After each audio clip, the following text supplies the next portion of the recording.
truth, because the truth will set you free, but first it'll likely piss you off. And there's a lot of creators who try to tell you your body is broken and you're different from the average person just because you have a condition. While that condition makes things more difficult for you, absolutely messes with your hunger cues, messes with your energy levels, does not change the truth, which is that to lose body fat, a caloric deficit must be achieved in some way, shape, or form. You're not different or special, and that's a beautiful thing because it means you can take accountability for your life and get the body you've always wanted. It isn't easy, but it is simple. Don't overcomplicate it. It's amazing what you can achieve through adversity if you just tap into your actual indomitable human spirit and use willpower and do the things you know you're supposed to do, whether you really feel like it or not. Like, I was just sitting here and I got a notification that someone liked a video of mine from October of last year that went viral, and I went back and watched it, and I'm sitting there remembering that was the time my dad was actively dying. I mean, it was kind of crazy to me to watch the video because on the outside, like, nobody would have known if I hadn't talked about it on the internet. I appeared fine, but I remember being so not fine and caring so little about the video I was making. The video was about a morning routine, the wake up, water, light, movement, cold exposure. But like, I was just trying to get through the day. I was taking care of him full time, taking him to doctor's appointments full time, multiple times a week, like had to do so many things that were honestly horrific throughout that period of my life. Not to mention he was my dad, my best friend. And I am not making this video for pity or I'm sorries or anything of the sorts.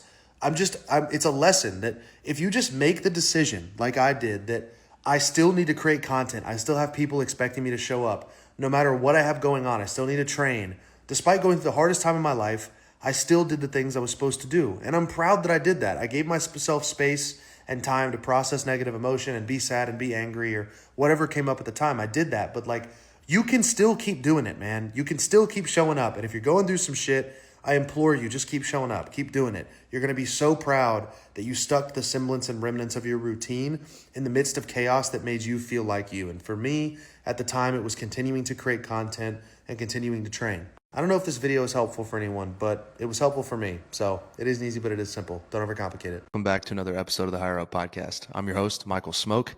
And in this episode, I'm going to be sharing with you some beliefs, understandings, and perspectives that ultimately created what I believe to be success and abundance in my life as I know it today. And that's not to say that I have it all figured out and I know exactly where I'm headed and I've hit every goal, income, personally, professionally, emotionally, and spiritually. However, I have been fortunate enough to feel fulfilled, feel financially secure, and have a strong network of people and ultimately, most importantly, a sense of purpose and path in my life. And so I'm going to be sharing with you some of the beliefs, behaviors, and realizations that I've had over the years that I think facilitated the environment for that to exist.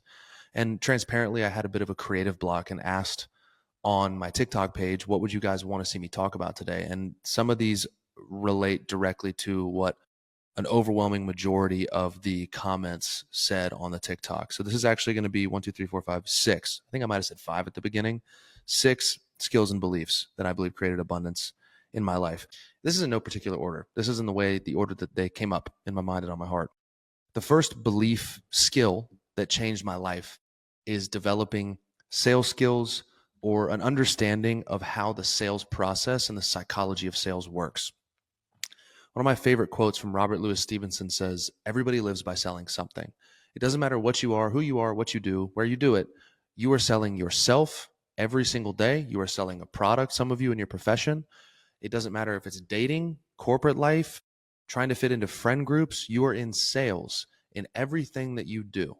And so if you're not like me and didn't spend 4 years in a college or 2 years in a college where you graduated from a sales program, because that's, for those of you who don't know, my bachelor's degree, my bachelor's of business administration is in professional selling, which is not super common. There's only about 30 schools in the country that even do that, and only about 70 in the country that have sales classes.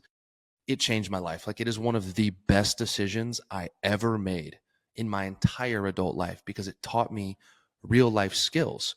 Now, I said sales skills or understanding the sales process. So I'm going to break the sales process. This is working strictly off of memory based on what they taught us in college at Kennesaw State. But the sales process in a nutshell is this.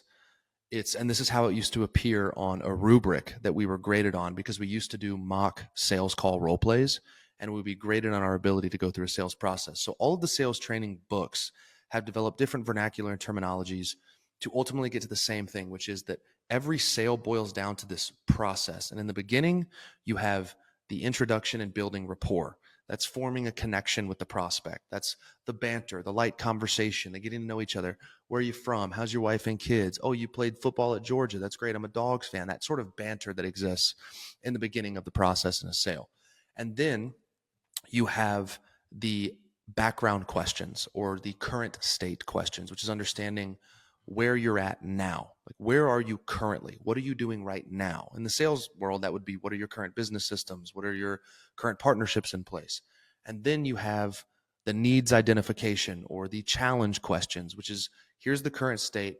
What are you struggling with right now? What are your biggest problems? And then from there, it's understanding the impact of those problems.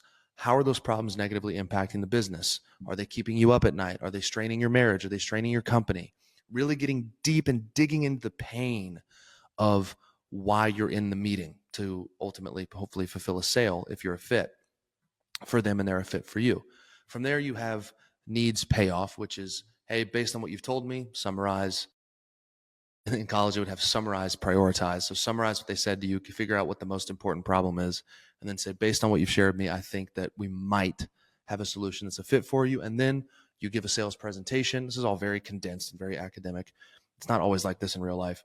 Then you give a presentation tied directly to the challenges that they have as it pertains to your product. So you only highlight and focus on the points of your product that could solve their business challenges. Do you actually think that any decision you could make that could result in a perceived failure is unpivotable? Do you trust yourself that little that if you make a mistake in the pursuit of what it is that you want to build or create, that you can't recover from it? What, do you think you're going to die if you make the wrong decision? No, of course not. You think none of those things, and yet you still sit here, you hesitate, you plan, you coordinate, but you never actually act and make the decision. In the words of a very wise woman whose name escapes me from a Rich Roll interview, instead of focusing so hard on making the right decision, just make the decision right. It's not easy, but it is simple.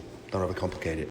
How about you stop worrying so much about posting in a content cluster niche or what time to post? How about you just try not missing a day, not missing an upload for 6 months? How about you just try being authentic once instead of trying to be like your favorite creator? How about you just try leveraging the strengths you know to be true about yourself in your content and then not missing a day? How about you stop listening to all these random content creator coaches that took 18 months to get 20K followers and are suddenly coming out of the woodwork with a wealth of knowledge? I built this platform on TikTok to 2 million followers. If you're watching on Instagram, 800,000 followers with no strategy. I have no strategy. I don't have a content plan for the week. I don't have a million drafts saved. No, I just know my strengths. I'm a good communicator. I know a lot about the things I'm passionate about, which is health, wellness, whatever reason you watch me. And I know that I won't miss a day. I know that